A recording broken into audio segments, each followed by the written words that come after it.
हिंद दोस्तों, मैं रूपा सिन्हा आप सभी को जॉब तक पे स्वागत करती हूँ। आप सभी अगर मेरा चैनल सब्सक्राइब नहीं किए हैं तो जल्द से जल्द सब्सक्राइब कर ले ताकि आने वाला हर वीडियो आप तक पहुँचती रहे। आज हम आप सभी के लिए एनसीईआरटी शार बुक लेके आए हैं जो एनसीईआरटी से रिलेटेड सारा क्वेश्चन है। इसमें कक्षा 6 से लेके 7 तक क्वेश्चन दिए गए हैं, वन लाइनर है। ये कर लीजिएगा। आप सभी कोई भी एग्ज़ाम अगर देने जा रहे हैं कंपटीशन लेवल का तो ये बुक से ही क्वेश्चन, बायोलॉजी का सारा क्वेश्चन इसमें दिया गया है, तो आप सभी अच्छा से पढ़ लीजिएगा। तो कोई भी एग्ज़ाम की आप तैयारी कर रहे हैं तो इससे बाहर कोई क्वेश्चन नहीं जाएगा, तो आप सभी अच्छा से पढ़ लीजिएगा। चलते हैं आज का मोटिवेशन कोड पे। आज का मोटिवेशन कोड है, इंसान सफल तब होता है जब दुनिया को नहीं बल्कि खुद को बदलना शुरू कर देता है। तो आप सभी भी दुनिया को नहीं बदलिए, खुद को बदलना सीखिए। अच्छे से तैयारी कीजिए एग्ज़ाम का, एग्ज़ाम क्वालिफाई कीजिए। चलते हैं क्वेश्चन पे। ये रहा पहला क्वेश्चन। पहला क्वेश्चन है, विटीकल्चर के द्वारा क्या उत्पादित किया जाता है? तो विटीकल्चर में अंगूर की खेती होता है। नेक्स्ट है, जेरोंटोलॉजी में वृद्धावस्था एवं आयु वृद्धि अवस्था के प्रभाव के विषय का अध्ययन किया जाता है।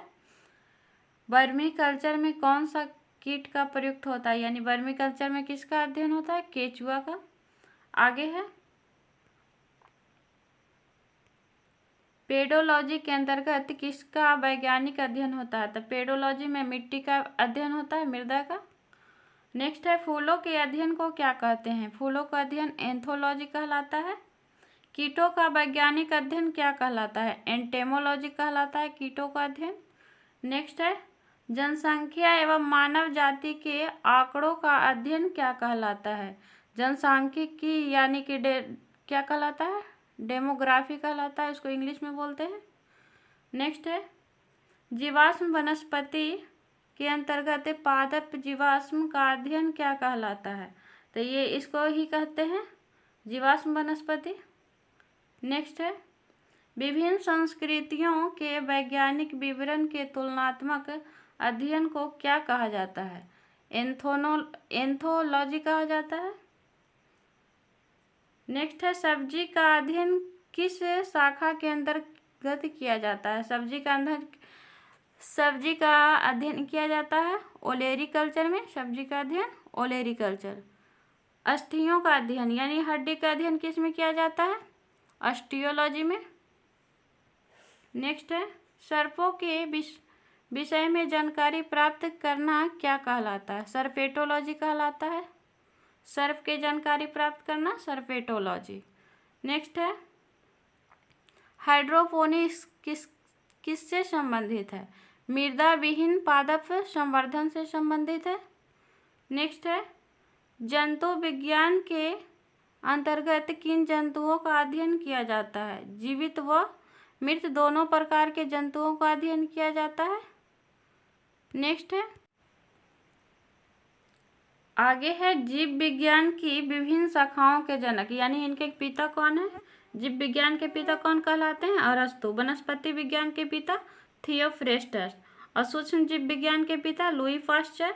जीव विज्ञान के पिता रॉबर्ट कोच कहलाते, जीवाणु विज्ञान के पिता रॉबर्ट कोच और जीव विज्ञान के पिता अरस्तु ही कहलाते हैं। प्रतिरक्षा विज्ञान के पिता कहे जाते हैं एडवर्ड जेनर। वर्गीकी अथवा वर्गीकरण विज्ञान के पिता कौन कहे जाते हैं? कैलोरस लिनियस।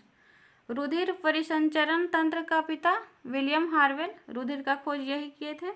कोशिका विज्ञान का खोज रॉबर्ट हुक। उत्परिवर्तन सिद्धांत कौन दिए थे? हुगो डी ब्रिज। कवक विज्ञान के पिता एंटन डी वेरी। पादप शरीर क्रिया विज्ञान के पिता स्टीफन हेल्स। आधुनिक वनस्पति विज्ञान का पिता कैलोरस लिनियस। रुधिर वर्ग का खोज कार्ल लैंडस्टीनर किए थे और ब्लड ग्रुप का खोज हुआ था 1900 में। अंतःस्रावी विज्ञान का पिता थॉमस एल्वा एडिसन किए थे। आनुवांशिक का पिता गेर्गर जॉन मेंडल थे। आधुनिक आनुवंशिक का पिता टी.एच. मॉर्गन। भारतीय पूरा वनस्पति विज्ञान का पिता है बीरबल साहनी। आनुवंशिक अभियांत्रिकी का पिता पॉल वर्ग। शैवाल विज्ञान के पिता विलियम हेनरी हार्वे। भारतीय शैवाल विज्ञान का पिता है M.O.P. अयंगर। भारतीय पारिस्थितिकी का पिता रामदेव मिश्रा। नेक्स्ट है औषधि विज्ञान के पिता हिप्पोक्रेटस। सूक्ष्मदर्शी का पिता कहे जाते हैं एंटी वॉन ल्यूवेनहॉक, यानी ल्यूवेनहॉक याद रखिए। जीन विज्ञान का पिता एंडरसन। नेक्स्ट है नीचे नोस्ट है जो भी देख लीजिए। जंतु विज्ञान जीव विज्ञान की ही एक शाखा है। अरस्तु को जंतु विज्ञान का जनक कहा जाता है, आगे भी पढ़े थे। अब चलते हैं अगला पेज पे। आगे है वनस्पति विज्ञान की प्रमुख शाखाएं। तो इसमें है घासों का अध्ययन क्या कहलाता है, एग्रेस्टोलॉजी कहलाता है, घास विज्ञान हिंदी में बोलते हैं। शैवाल का अध्ययन एल्गोलॉजी। आंतरिक संरचना का अध्ययन क्या कहलाता है, एंटोलॉजी कहलाता है। पुष्पों का अध्ययन एंथोलॉजी। फूल का अध्ययन एंथोलॉजी। जीवाणुओं का अध्ययन जीवाणु विज्ञान यानी बैक्टीरियोलॉजी कहलाता है। ब्रायोफाइटा का अध्ययन कराता है ब्रायोलॉजी। पादपों एवं रोगजनित गांठों पादप कैंसर का अध्ययन कहलाता है कैसिडोलॉजी। आगे है वृक्षों की आयु का अध्ययन डेंड्रोक्रोनोलॉजी। और वृक्ष एवं झाड़ियों का अध्ययन तो हो जाएगा सिर्फ डेंड्रोलॉजी। पौधों का वातावरण से संबंध का अध्ययन कहलाता है इकोलॉजी। आर्थिक महत्व के पौधों का अध्ययन कहलाता है इकोनॉमिक बॉटनी। आदिवासियों द्वारा पादपों के उपयोग का अध्ययन कहलाता है एथनोबॉटनी। वनों का अध्ययन कहलाता है फॉरेस्ट्री, ऐसे भी फॉरेस्ट मीन्स वन ही होता है। अन्य ग्रहों पर संभावित जीवों की उपस्थिति का अध्ययन कहलाता है एक्सोबायोलॉजी। कृत्रिम जीन्स का निर्माण व स्थानांतरण का अध्ययन कहलाता है जेनेटिक्स इंजीनियरिंग। लाइकेन्स का अध्ययन कहलाता है लाइकेनोलॉजी है। सूक्ष्म जीवों का अध्ययन कहलाता है माइक्रोबायोलॉजी। कवकों का अध्ययन कहलाता है माइकोलॉजी और शैवाल का अध्ययन कहलाता है फाइकोलॉजी। माइकोप्लाज्मा का अध्ययन कहलाता है माइकोप्लाज्मोलॉजी। निमेटाइड का पादपों का साथ संबंध का अध्ययन कहलाता है निमेटोलॉजी। पादप जीवाश्मों का अध्ययन कहलाता है पेलियोबोटनी। पराग कणों का अध्ययन कहलाता है पैलिनोलॉजी। पादप रोगों का उपचार व अध्ययन कहलाता है पैथोलॉजी। पाचक तथा परजीवियों के संबंध का अध्ययन कहलाता है पैरासिटोलॉजी। औषधि पादपों का अध्ययन कहलाता है फार्मेकोलॉजी। विभिन्न पादपों के जैविक क्रियाओं का अध्ययन कहलाता है फिजियोलॉजी। नेक्स्ट है टेरिडोफाइटस का अध्ययन कहलाता है टेरिडोलॉजी। इसी से याद रखिएगा टेरिडोफाइटस यानी टेरिडोलॉजी। पौधों के वितरण व उसके कारणों का अध्ययन कहलाता है फाइटोजियोग्राफी। अंतरिक्ष तथा वायुमंडल में स्थित पादपों का अध्ययन कहलाता है स्पेस बायोलॉजी। बीजों का अध्ययन स्पर्मेलॉजी कहलाता है। बीजों का अध्ययन स्पर्मेलॉजी। सूर्य के प्रभाव से चिकित्सा करने की प्रक्रिया को क्या कहते हैं, हेलियोथेरेपी कहलाता है। नेक्स्ट है इस शाखा के अंतर्गत जल संवर्धन का अध्ययन किया जाता है हाइड्रोपोनिक्स कहते हैं। हाइड्रोमिक्स जल बोला जाता है इसमें, तो हाइड्रोपोनिक्स हो गया। नेक्स्ट पे चलते अगला टॉपिक है जंतु विज्ञान की शाखा उपरता। चेंज हो गया, जंतु विज्ञान का शाखा आ गया। नेक्स्ट है विच्छेदन के द्वारा शरीर एवं विविध अंगों की रचना को प्रदर्शन करता है, एनाटॉमी कहलाता है। मानव जाति की संस्कृति विकास का अध्ययन, एंथ्रोपोलॉजी कहलाता है मानव जाति का अध्ययन। आगे है जैविक एवं अजैविक वातावरण से जीव के विविध संबंधों का अध्ययन कहलाता है इकोलॉजी। अंतःस्रावी तंत्रों का अध्ययन, एंड्रोकॉर्नियोलॉजी। भ्रूणीय संवर्धन का अध्ययन कहलाता है एम्ब्रियोलॉजी। उत्प्रेरकों का अध्ययन कहलाता है एनाइमोलॉजी। कीट पतंगों का अध्ययन कहलाता है एंटेमोलॉजी। जीवों के आनुवांशिक लक्षण एवं उनकी वंशागणित अध्ययन कहलाता है जेनेटिक्स। आगे है रुधिर एवं रुधिर संबंधी रोगों का अध्ययन हेमेटोलॉजी कहलाता है। उभयचरों एवं सरीसृप का अध्ययन हर्पेटोलॉजी कहलाता है। सरीसृप वर्ग का अध्ययन हर्पेटोलॉजी। स्तनधारियों का अध्ययन मैमेलॉजी है। अति सूक्ष्म जीवों का अध्ययन कहलाता है माइक्रोबायोलॉजी। तंत्रिका तंत्र का अध्ययन न्यूरोलॉजी। दंत विज्ञान का अध्ययन ओडोंटोलॉजी। पक्षियों का अध्ययन ऑर्निथोलॉजी। रोगों की प्राकृतिक लक्षण एवं कारणों का अध्ययन कहलाता है पैथोलॉजी। जीवों एवं विकिरण प्रभाव का अध्ययन कहलाता है रेडियोलॉजी। जीव जातियों के नामकरण एवं वर्गीकरण का अध्ययन कहलाता है टैक्सोनॉमी। नीचे भी पढ़ लीजिए। आयु वृद्धि के साथ जीवों में होने वाली परिवर्तनों का अध्ययन जरा विज्ञान कहलाता है। नेक्स्ट पेज पे चलते हैं। अगला टॉपिक है जीव की उत्पत्ति से संबंधित प्रमुख सिद्धांत एवं जैव विकास। क्वेश्चन पे चलते हैं। जीव विकास का सर्वप्रथम किसने परिभाषित किया था? जीन बैप्टिस्ट डी लैमार्क ने किया था। वैज्ञानिकों ने आधुनिक मनुष्य का अंतिम पूर्वज किसे माना है? क्रो मैग्नॉन मानव को माना है। नेक्स्ट है वर्तमान प्रमाण के अनुसार पृथ्वी पर जीव का उद्गम लगभग 2 अरब वर्ष पूर्व से माना जाता है।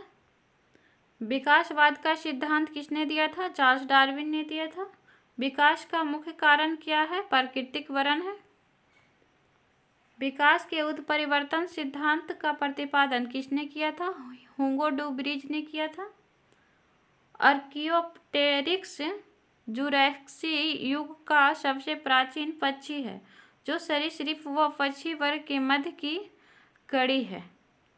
नेक्स्ट है मैमथ किस जीव का पूर्वज है? हाथी का है। पृथ्वी पर सबसे पहले किस जीव की उत्पत्ति मानी जाती है? नीलहरित शैवाल का माना जाता है। शीत ऋतु में पशुओं को प्रसुप्त काल को क्या कहते हैं? हाइबरनेशन कहते हैं। किस जीव में स्नायु तंत्र तो होता है परंतु मस्तिष्क नहीं होता है? तारामीन में होता है, स्टारफिश इसे कहते हैं। जीवाणु में किस प्रकार के राइबोसोम पाए जाते हैं? तो इसमें पाए जाते हैं 70S राइबोसोम। नेक्स्ट पे चलते हैं। डायनासोर सरीसृप वर्ग में आते थे। उनका उदय मेसोजोइक युग में हुआ था। ये विलुप्त हो गए हैं। नीलहरित शैवाल जीवाणु तथा कवक में लवण नहीं पाए जाते बल्कि लोमिली के आकार की कौन सी रचना पाई जाती है? क्रामाइटोप्रोस पाया जाता है। किन पौधों में जाइलम वाहिकाओं का अभाव होता है? अनावृति बीजी एवं टेरिडोफाइटस में होता है। 5 जगत वर्गीकरण किसने प्रस्तुत किया था? हिरटेकर ने किया था।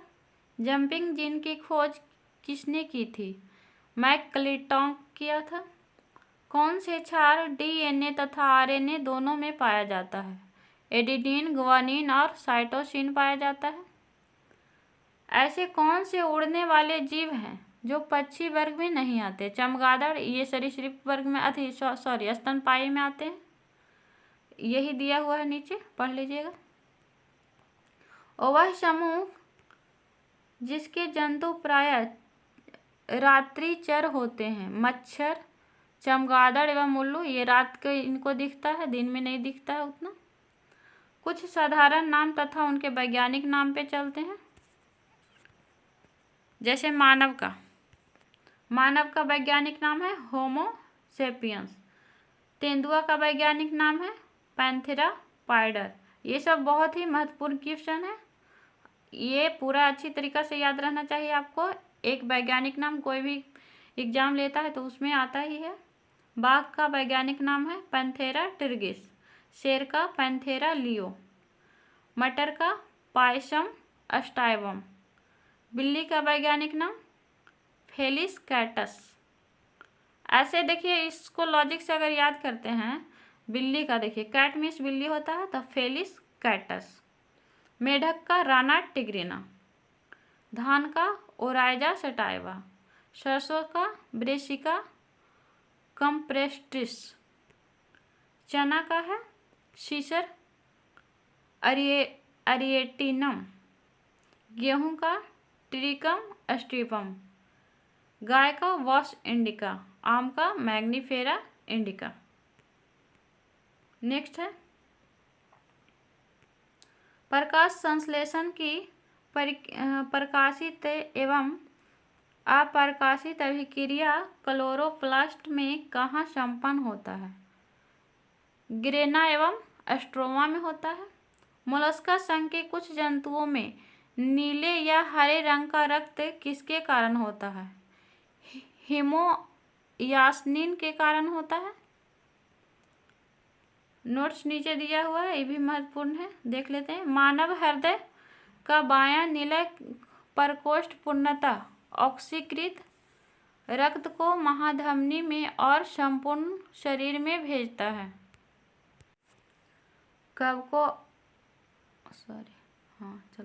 कवकों और उच्चतर पादपों की जड़ों के मध्य कौन सा कार्यात्मक सहचर्य पाया जाता है? कवक मूल पाया जाता है। ईस्ट और मशरूम किस प्रकार की जीव है? फफूंदी है, इसी को फंगी बोलते हैं। कभी कभी ऑप्शन में फफूंदी नहीं रहता, फंगी रहता। कपास में पाया जाने वाला प्रमुख घटक कौन सा है? सेल्यूलोज है। कपास की सबसे ज़्यादा खेती काली मिट्टी में होता है। लाइकेन किससे निर्मित होता है? कवक और शैवाल दोनों होता है। जीवन चक्र की दृष्टि से पौधे का सबसे महत्वपूर्ण अंग पुष्प है। क्लोरोफिल के निर्माण में कौन सा तत्व महत्वपूर्ण होता है? मैग्नीशियम होता है। मैग्नीशियम का संकेत Mg होता है और इसका परमाणु संख्या 12 होता है। अधिकांशतः कीट किसके द्वारा श्वसन करते हैं? वातक तंत्र द्वारा करते हैं। कुनैन आवृत्ति बीजी पादप का उदाहरण है जो सिनकोना नामक पादप की छाल से प्राप्त होता है तथा यह मलेरिया के उपचार के लिए प्रयुक्त होता है। इतना बड़ा क्यों दिया है? ये इसका सिर्फ याद रखेंगे, सिनकोना के छाल से क्या कुनैन प्राप्त होता है और ये मलेरिया के उपचार में प्रयुक्त होता है। सेब में पाए जाने वाला रंग लाल रंग का क्या कारण है? एंथोसायनिन है। टमाटर में लाल रंग किसके कारण उपस्थित होता है? टमाटर का लाल रंग लाइकोपिन के कारण। शहतूत के फल का वैज्ञानिक नाम है सोरोसिस। सर्पों के 20 ग्रंथियां किसके समांग है? कशेरुकी प्राणियों की लार ग्रंथियों के। आगे है नेफेंथिस खासियाना नामक पौधा मुख्यतः भारत के किस राज्य में पाया जाता है? मेघालय में पाया जाता है। चट्टानों पर उगने वाला पादप क्या कहलाता है? शैलोद्भिद कहलाता है, चट्टान पे उगने वाला। घटपर्णी कीटभक्षी पादप के अंतर्गत आता है। इसकी पत्तियों के फर्न पलक घड़े में रूपांतरित हो जाते हैं। कौन सा प्राणी अपनी अंत में जल का संग्रह करता है? ऊँट करता है, जो रेगिस्तान में चल सकता है बिना पानी पिए हुए। सबसे बड़ा सबसे बड़ा अकशेरुकी जीव कौन सा है? क्लोसल स्कीवर्ड है। नेक्स्ट चलते हैं। सॉरी फ्रेंड, थोड़ा सा माफ़ कीजिएगा, रात में वीडियो बनाते हैं तो बोलने में थोड़ा सा दिक्कत हो जाता है। आगे चलते हैं क्वेश्चन पे। लीची के फलों को किस शाखा के अंतर्गत रखा गया है? एक बीची बेरी के अंतर्गत रखा गया है। हल्दी पौधे के तने से प्राप्त होती है तथा उसका खाने वाला हिस्सा परकंद होता है। आगे है, लाल मिर्च किसकी उपस्थिति के कारण तीखी होती है? कैप्सेसिन के कारण तीखी होती है। सबसे बड़ा स्तनपायी जीव कौन सा है? व्हेल है। रेशम का कीड़ा अपने जीवन काल की किस अवस्था में वाणिज्य तंतु उत्पन्न करता है? प्यूपा अवस्था में। गर्म रुधिर वाले या समतापी जंतु के शरीर में का तापमान कितना होता है? सदैव एक समान रहता है। समुद्री घोड़ा किस प्रकार के जीव का उदाहरण है? मछली का है। समुद्री घोड़ा मछली का उदाहरण है। वह कौन सा स्तनपायी है जो अंडे देता है, बच्चे नहीं? एकिडना है, अंडे देता है, बच्चा नहीं। जानने की इच्छा प्रकट करना तथा गुण चिंतन व मनन करना मनुष्य का वानर गुणों से अलग करता है। मानव शरीर में पाई जाने वाली सबसे छोटी कोशिका शुक्राणु है। सील किस वर्ग का प्राणी है? स्तनपायी प्राणी है। कॉर्क किस पेड़ से प्राप्त होता है? क्वैक्रस से प्राप्त होता है। डॉल्फिन किस वर्ग के अंतर्गत आता है? स्तनपायी है डॉल्फिन। अफीन मॉरिफिन पोस्ते के पौधे के अधपके फल से प्राप्त होता है। अफीम किससे प्राप्त होता है? पौधे के अधपके फल से। गन्ने के रोपड़ में उसके किस भाग को प्रयोग किया जाता है? तना का प्रयोग किया जाता है। लहसुन की गंध का क्या कारण है? सल्फर यौगिक की उपस्थिति होना। शुष्क जलवायु में अनुकूलित पेड़ पौधे को क्या कहते हैं? मरुद्भिद कहते हैं। नेक्स्ट है, जल एवं स्थल दोनों पर रहने वाले जीवों को उभयचर कहते हैं। जैसे मेढक है, उभयचर, दोनों पर रहता है, जल और स्थल दोनों में। नेक्स्ट पेज है, अधिपाद अन्य पौधे पर क्यों निर्भर करते हैं? यांत्रिक सहारे के लिए। टिक और माइट किस जीव वंश से संबंधित है? मकड़ी वंश से है। जुगनू की चमक किस एंजाइम के कारण होता है? जुगनू उससे कहते हैं जिसको ऐसे ठेठ हिंदी में भगजोगनी बोलते हैं, तो वो है ल्यूसीफेरस के कारण वो क्या होता है? रात में चमकता है। सन हेम्प रेशे किससे प्राप्त किया जाता है? फ्लोएम से प्राप्त किया जाता है। लेग हीमोग्लोबिन किस में पाया जाता है? लेग्यूम मूल ग्रंथि में पाया जाता है। डार्विन की पुस्तक on the origin of species कब प्रकाशित हुई थी? वर्ष 1859 में प्रकाशित हुआ था। जैव विकास के पक्ष में किस स्रोत से प्रत्यक्ष प्रमाण प्राप्त होते हैं? जीवाश्मों से होते हैं। जीवों के विकास के संदर्भ में कौन सा अनुक्रमण सही है? सैलामेंडर, अजगर, कंगारू। किन केसुरुकी जीवों के कंकाल पूर्णतः अनुपस्थित होते हैं? सरीसृप का पूर्णतः होते हैं। कॉकरोच और सिल्वर फिश में किस प्रकार का परिसंचरण तंत्र पाया जाता है? खुला परिसंचरण तंत्र रहता है। स्तनपायी भ्रूण एवं उत्सर्जनीय उत्पाद किसके द्वारा बाहर उत्सर्जित किए जाते हैं? अपरा द्वारा। चमगादड़ कैसा प्राणी है? नियत तापी है। विज्ञान की पैलियोंटोलॉजी नामक शाखा के अंतर्गत जीवाश्मों का अध्ययन किया जाता है। पैलियोंटोलॉजी में किसका अध्ययन? जीवाश्मों का। सबसे बड़ा जो तेज गति से दौड़ सकता है परंतु उड़ नहीं सकता, शुतुरमुर्ग है। ये सबसे बड़ा पक्षी है। नेक्स्ट है, नमक युक्त मिट्टी में उगने वाले पादप हैलोफाइटा कहलाता है। एंट अमीबा हिस्टोलेटिका नामक परजीवी मानव के किस अंग में पाया जाता है? आंत में पाया जाता है। लिग्निन नामक पदार्थ जमा रहता है जाइलम ऊतक में। डीएनए संश्लेषण तथा हिस्टोन प्रोटीन कोशिका चक्र की किस प्रावस्था में बनते हैं? एस प्रावस्था में।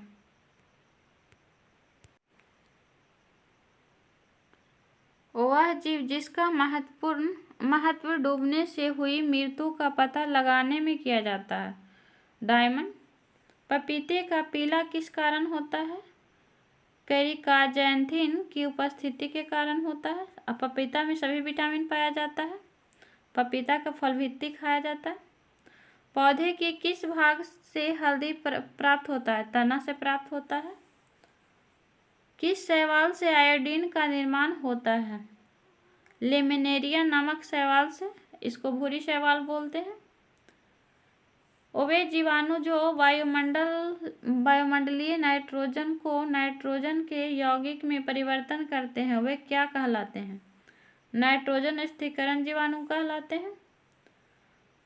अधिक नमक वाले अचार में जीवाणु जीवित क्यों नहीं रह पाते हैं?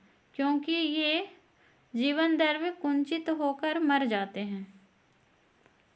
कवक कोशिका में संचित होने वाला खाद्य पदार्थ है ग्लाइकोजन। तालाब और कुएं में किस जंतु को छोड़ने से मच्छरों को नियंत्रित करने में मदद मिलता है? गैम्बूसिया फिश को छोड़ने से। बिस्फेनॉल क्या है? खाद्य संवेष्ट सामग्री के विकास के लिए प्रयोग में लाया जाने वाला रसायन है। मृदा के प्रयोग के बिना केवल खनिज युक्त सहायता से पौधे उगने की विधि को हाइड्रोपोनिक्स कहा जाता है, यानी कि वो सिर्फ पानी में उगता है बिना मिट्टी का। प्रतिजैविकों मुख्यतः प्राप्त की जाती है जीवाणुओं से। इष्ट कोशिका में कौन सा मुख्य विकर होता है? जाइलम होता है। जब एक ही जीन दो या दो से अधिक भिन्न भिन्न लक्षणों को एक साथ नियंत्रण करती है तो इसे क्या कहा जाता है? बहुप्रभावी का नियम कहा जाता है। क्यूनिन किसकी छाल से प्राप्त की जाती है? सिनकोना की छाल से प्राप्त की जाती है। मेंडल ने अपने वंशागति नियमों को प्रतिपादन किसमें करने में किस पौधे का प्रयोग किया था? मटर के पौधे के किया था। जॉन मेंडल 1822 से 1884 ईस्वी को आधुनिक आनुवंशिकी का जनक कहा जाता है। सूखा यानी 1822 में जन्म हुआ था, 1884 में मृत्यु हुआ था मेंडल का। सूखा सहिष्णुता से संबंधित हार्मोन है एबिसिसिक अम्ल। अधिकांश बीकर किस ताप पर सर्वाधिक सक्रिय होते हैं? 20 से 35 डिग्री सेल्सियस के मध्य। नीचे है सीप, घोंघा, स्क्विड, कौड़ी, ऑक्टोपस, कैटलफिश इत्यादि मोलस्का संघ के प्रमुख जीव है। ये सब किस में आते हैं? मोलस्का में आते हैं। और सबसे बड़ा ग्रुप है इसका आर्थ्रोपोडा। अब चलते हैं मोटिवेशन कोड पे। अगला मोटिवेशन कोड है, सुन मेरी सोना अब तू मुझे कॉल न लगाना, क्योंकि तेरा बाबू हो गया है बीपीएससी का दीवाना। चलते हैं अगला पेज पे। अगला पेज है, आप लोग कहीं जाइएगा ना, अच्छे अच्छे क्वेश्चन अभी आने वाले ही हैं।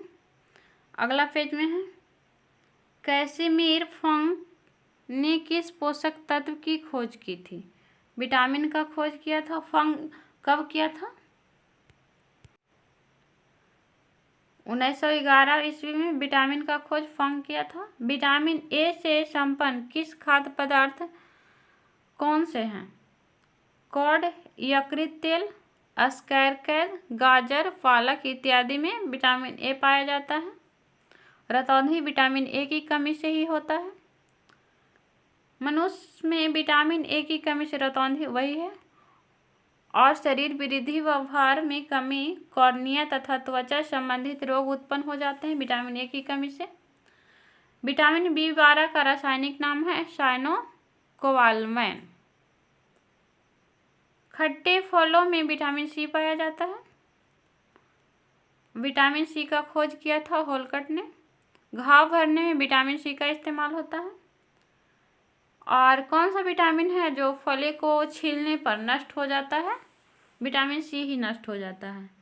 किलोसिस नामक रोग किस विटामिन की कमी से होता है? B2 के कारण होता है। थायमिन किसका रासायनिक नाम है? B1 का। जल में कौन सा विटामिन घुलनशील होता है? बी और सी जल में घुलनशील होता है। और ADE ये वसा में घुलनशील होता है। नेक्स्ट है, प्लेग्रा और स्कर्विक क्रमशः किन विटामिन की कमी के कारण होता है? विटामिन B3 और विटामिन सी की कमी से होता है। स्कर्वी विटामिन सी की कमी से, प्लेग्रा B3 की कमी से। विटामिन डी का रासायनिक नाम है कैल्सीफेरॉल। अब विटामिन डी का खोज किसने किया था? हॉपकिंस किया था। विटामिन डी की कमी से कौन सा रोग होता है? रिकेटस होता है। रक्त का थक्का बनने में विटामिन के की आवश्यकता होता है। किस विटामिन की कमी से शरीर की प्रतिरक्षा प्रणाली तथा जनन क्षमता कम हो जाता है? अस्कर्विकम। किस विटामिन की कमी से शरीर की प्रतिरक्षा प्रणाली तथा जनन क्षमता में कमी विटामिन के की कमी से होता है? अम्ल तो अस्कर्विकम। संक्रमण रोधी विटामिन किसे कहा जाता है? विटामिन ए को कहा जाता है। किस विटामिन में कोबाल्ट पाया जाता है? B12 में। अनाज के छीलने में मुख्यतः कौन सा विटामिन, अनाज के छिलके में कौन सा विटामिन पाया जाता है? B1 पाया जाता है, थायमिन। नेक्स्ट है, भोजन में रेशा का महत्व। भोजन में रेशा की अधिकता पाचन क्रिया में सहायक होती है। रेशे युक्त भोजन में ग्लूकोज की मात्रा कम होती है, जिससे आंतों में ट्यूमर बनने की संभावना कम हो जाती है।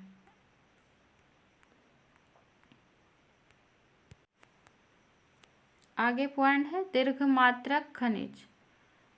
कुछ तत्व है, कैल्शियम। कैल्शियम इसका महत्व है दांतों और अस्थियों की रचना, रुधिर स्कंदन, तंत्रिकाओं एवं पेशियों के कार्य। कैल्शियम का परमाणु संख्या 20 होता है। नेक्स्ट है फास्फोरस। फास्फोरस का महत्व है दांतों और हड्डियों की रचना, अम्ल क्षार संतुलन। आगे है सल्फर। सल्फर का महत्व है अनेक अमीनो अम्ल तथा कुछ हार्मोन एवं विटामिनों का घटक। पोटेशियम के इसका परमाणु संख्या होता है 19। अम्ल क्षार संतुलन, जल संतुलन, तंत्रिकाओं की कार्यकी। क्लोरीन इसका परमाणु संख्या होता है 17। इसका महत्व है जठर रस का अम्ल क्षार संतुलन। सोडियम का परमाणु संख्या होता है 11। इसका महत्व है अम्ल क्षार संतुलन, जल संतुलन, तंत्रिकाओं की कार्यकी। नेक्स्ट है मैग्नीशियम का परमाणु संख्या होता है 12। ग्लाइकोलाइसिस तथा एटीपी पर आश्रित अनेक उपापचयी क्रियाओं के एंजाइमों का संगठक। नेक्स्ट है खनिज इसका और प्रमुख स्रोत। लोहा किस में पाया जाता है? केला और खजूर में लोहा पाया जाता है। लोहा का संकेत होता है Fe, इसका परमाणु संख्या होता है 26। पोटेशियम पालक में पाया जाता है, आगे देख लिए थे। आयोडीन युक्त सामान्य नमक पाया जाता है, आयोडीन। कैल्शियम दूध एवं अंडा में पाया जाता है। नेक्स्ट है कौन सा तत्व किडनी में पथरी को बनने से रोकता है? मैग्नीशियम रोकता है। कौन सा फल स्कर्विक रोग को उपचार में उपयोगी है? आंवला है। एक संतुलित आहार में विभिन्न तत्वों किस अनुपात में होना चाहिए? 1/2 प्रोटीन होना चाहिए, 1/4 वसा होना चाहिए और 3/5 कार्बोहाइड्रेट होना चाहिए। किस पोषक तत्व में प्रति ग्राम सर्वाधिक ऊर्जा प्राप्त होता है? वसा में। किसकी कमी से क्रिटिनिज्म, मंदबुद्धि एवं बौना रोग हो जाता है? आयोडीन की कमी से होता है मंदबुद्धि और बौनापन। कौन सा विटामिन शरीर को रोगों से प्रतिरक्षा प्रदान करता है? विटामिन ए करता है। नोट्स है विटामिन डी की अनुपस्थिति से शरीर में कैल्शियम की कमी हो जाती है, तो विटामिन डी की कम रहेगा तो शरीर में कैल्शियम की कमी हो जाता है। सूर्य के किरण में विटामिन डी पाया जाता है। अगला पॉइंट है वसा में घुलनशील विटामिन। वसा में घुलनशील विटामिन है ए, डी, ई के। तो देखते हैं विटामिन ए, इसका रासायनिक नाम है रेटिनॉल। इससे बीमारी होता है कॉर्निया, मतलब विटामिन ए की कमी से होता है कॉर्निया व त्वचा की कोशिका को विकास अवरुद्ध होना और रतौंधी होता है विटामिन ए की कमी से। कैरोटीन युक्त फल खाने से इसका स्रोत है यकृत व आंतरिक श्लेष्मा की कोशिकाएं। देखिए स्रोत आप लोग देख लीजिएगा, हम सिर्फ रोग बता देते हैं। विटामिन डी का रासायनिक नाम है कैल्सीफेरॉल, इससे रोग होता है सूखा रोग। विटामिन ई का रासायनिक नाम है टोकोफेरॉल, इससे रोग होता है जनन शक्ति में कमी। विटामिन के का रासायनिक नाम है फिलोक्विनोन, इससे बीमारी होता है विटामिन के से चोट पर रक्त का थक्का जमने से अधिक रक्तस्राव होता है। नेक्स्ट है जल में घुलनशील विटामिन। जल में घुलनशील B, C है। B1 का रासायनिक नाम है थायमिन, इससे बेरी रोग होता है। B2 का रासायनिक नाम है राइबोफ्लेविन, इसका रासायनिक नाम इसकी कमी से होता है किलोसिस बीमारी। B3 का रासायनिक नाम है टिनिकम, इससे होता है प्लेगरा रोग B3 की कमी से। B5 का रासायनिक नाम है पेंथोनिक अम्ल, इससे रोग होता है चर्म रोग, वृद्धि कम, बाल सफ़ेद होना, जनन क्षमता में कमी होता है। आगे है B6 का रासायनिक नाम है पायरोडॉक्सिन, इसका रासायनिक नाम है। अब B6 से बीमारी होता है रक्तहीनता, चर्म रोग, पेशियों में ऐंठन आ जाता है। नेक्स्ट है B7, ये सब B कॉम्प्लेक्स में आता है। B7 का रासायनिक नाम है बायोटिन, इससे बीमारी होता है चर्म रोग, बालों का झड़ना। B9 का रासायनिक नाम है फॉलिक अम्ल समूह, इससे बीमारी होता है रक्तहीनता, वृद्धि में कमी।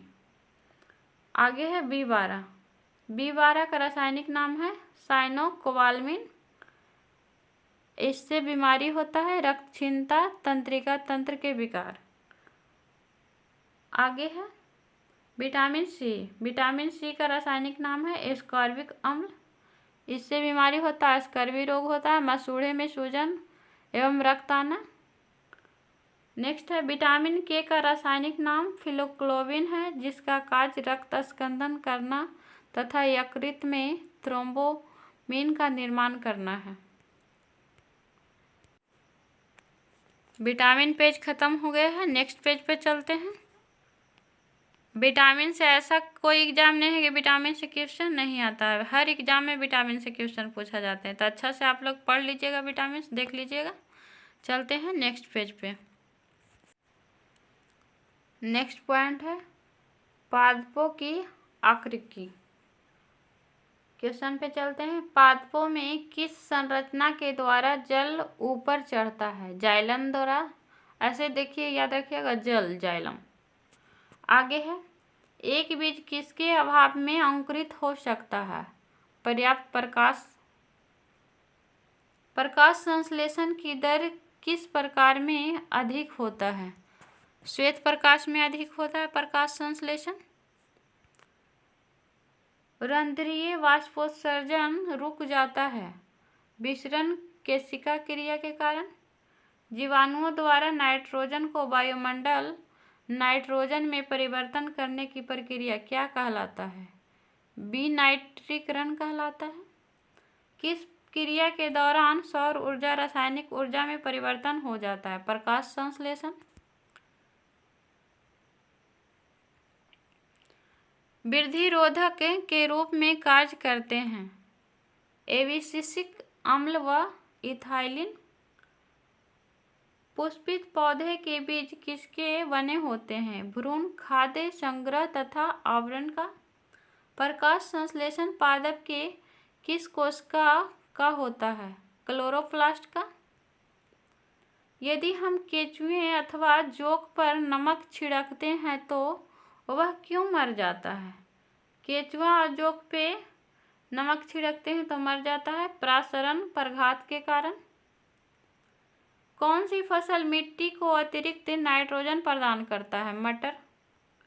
कौन सा तत्व पौधे के विकास में आवश्यक नहीं है? सोडियम नहीं है। वर्मी कंपोस्ट क्या है? कार्बनिक जैव उर्वरक है।